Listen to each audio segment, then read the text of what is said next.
Hé, Clich, viens par là. Maki, qu'est-ce qui se passe? Viens voir ma nouvelle création, une limace génétiquement modifiée. Sache qu'elle est 100 fois plus intelligente qu'une limace normale. Elle atteint 3 de QI.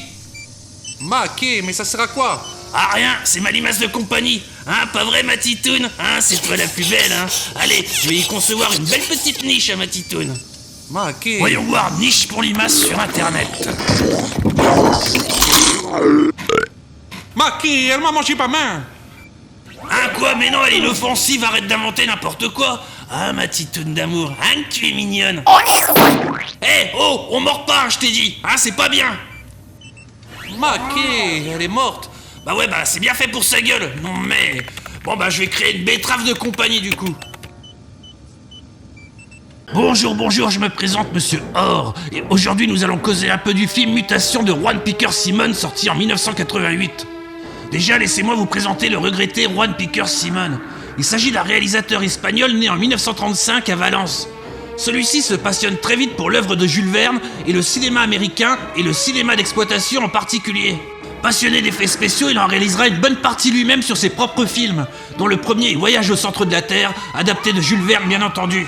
Puis il commence à produire ses propres films, avec le fameux Supersonic Man, une pâle copie du Superman de Richard Donner qui est sorti 1 an plus tôt. Dans le genre de film de super-héros, je pense que celui-ci a la palme du plus involontairement drôle qui soit. Mais pourtant un film si attachant au final, avec la célèbre musique de celui-ci.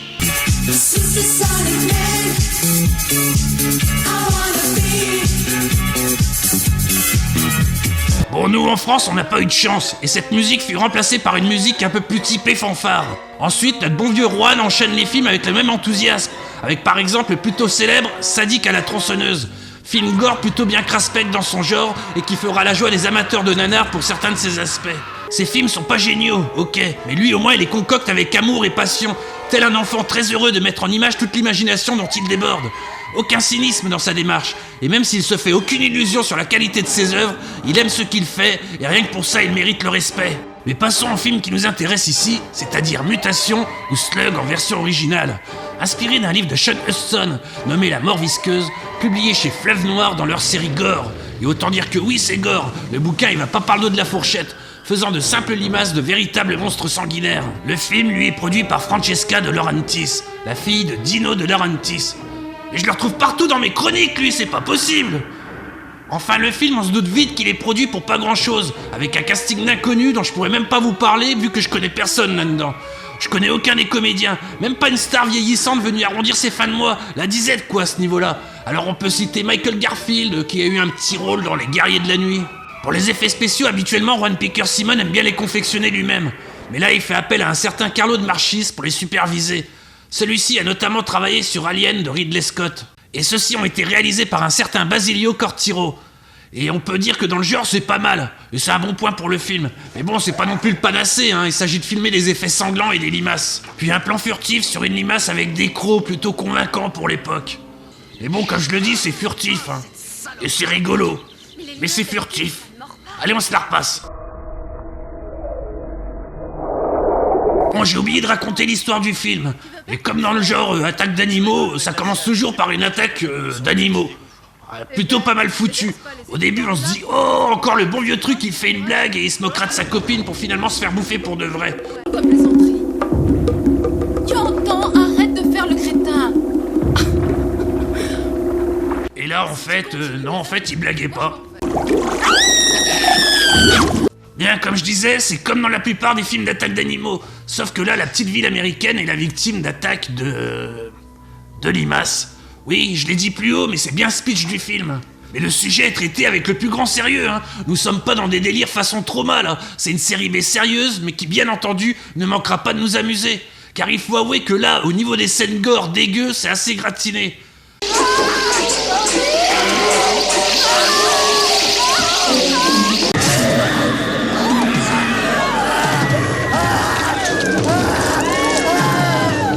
Oui, on peut dire que le réalisateur ne lésine pas sur le gore. C'est sanglant, ça c'est un fait. Donc suite à quelques morts plus que suspectes, le héros travaillant pour les services sanitaires de la ville commence à se douter qu'il y a endive sous roche. Et il met vite le doigt sur ce qui ne va pas, et commence à soupçonner les limaces en question après en avoir trouvé, et s'est fait mordre le doigt par l'une d'entre elles sur son terrain.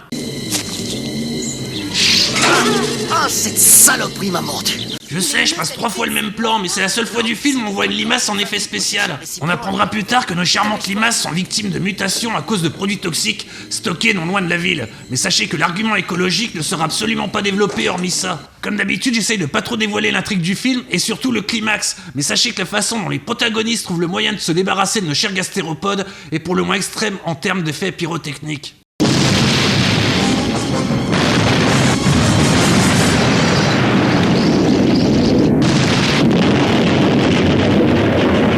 Bon alors essayons de faire une critique de ce film et commençons par le casting. Eh bien c'est pas mal du tout je trouve. Cette belle brochette d'inconnus n'a pas à avoir honte de sa prestation. C'est pas non plus des grandes prestations mais ça tient bien la route. Et rien de ridicule ne ressort vraiment de leur jeu. On a vu 1000 fois pire ailleurs, bon on a vu aussi 1000 fois mieux ailleurs, mais bon, c'est pas mal, rien de honteux. Coco, vous pouvez m'appeler Don Palmer, s'il vous plaît? Oui, tout de suite, c'est pas la peine de me prendre la tête. Oui, pour ça, faudrait que vous en ayez une. Bon par contre je trouve que les deux acteurs principaux se ressemblent un peu trop. Ça vient peut-être de moi, hein. Je suis peut-être un peu con, mais je m'y suis perdu à un moment. C'est là.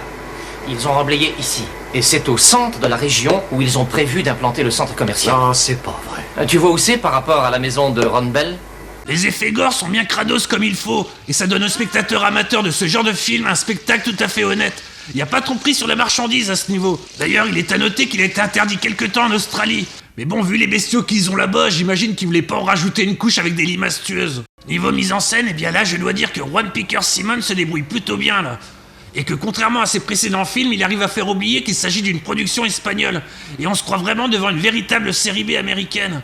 Sûrement le fait que tout le casting n'est quasiment qu'anglo-saxon et que c'est tourné aux USA pour la plupart des scènes. Il y a bien quelques passages à vide, sans réel intérêt, voire un brin chiant.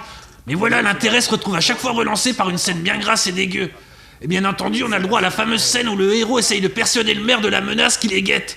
Passage obligé du genre, hein. Sinon ce serait pas un vrai film d'attaque de monstres. Écoutez, il faut que vous appeliez Frank Phillips. Dites-lui de couper le conduit d'eau immédiatement. Quoi? Nous avons une eau infestée de limaces.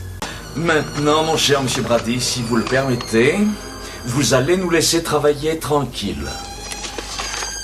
Vous êtes vraiment des gens impossibles. En fait, mine de rien, le film partait pas avec tous les avantages, le prédestinant à devenir un navet, ou au mieux un nanar. Mais il se révèle au final une véritable série B sanglante, décomplexée, servie avec amour et humour par le réalisateur. Un vrai film d'exploitation des années 80 comme on aimerait en revoir. C'est quand même bien mieux que les séries Z avec des requins numériques dégueux. Eh, dis donc où est Pam? Je lui ai dit d'aller se faire voir. Quoi? Ouais, c'est une vraie conne. C'est toi le connard. Pas possible d'être aussi crétin. C'est là toute la différence qu'apporte Juan Piquer Simon. Il fabriquait ses films avec un véritable respect et surtout une véritable envie de faire du cinéma, un réel passionné qui continuera à vivre de sa passion du cinéma malgré le recul de l'intérêt du public pour les films de série B. Il finira par nous quitter en 2011, à l'âge de 75 ans. Merci à lui de nous avoir partagé son amour du cinéma. Bien, c'est pas qu'il se fait tard, mais je me fais chier, alors à bientôt! Ah oui, je sais pas si vous avez remarqué, mais il y a un pouce vers le haut sous la vidéo, cliquez dessus. Ensuite, si c'est pas déjà fait, vous pouvez cliquer sur le bouton s'abonner. Mais laissez-moi un petit message pour m'encourager ou pour me dire que c'était nul. Ou même si je me suis trompé ou que vous voulez apporter des lumières sur le film, n'hésitez pas. Allez, ciao!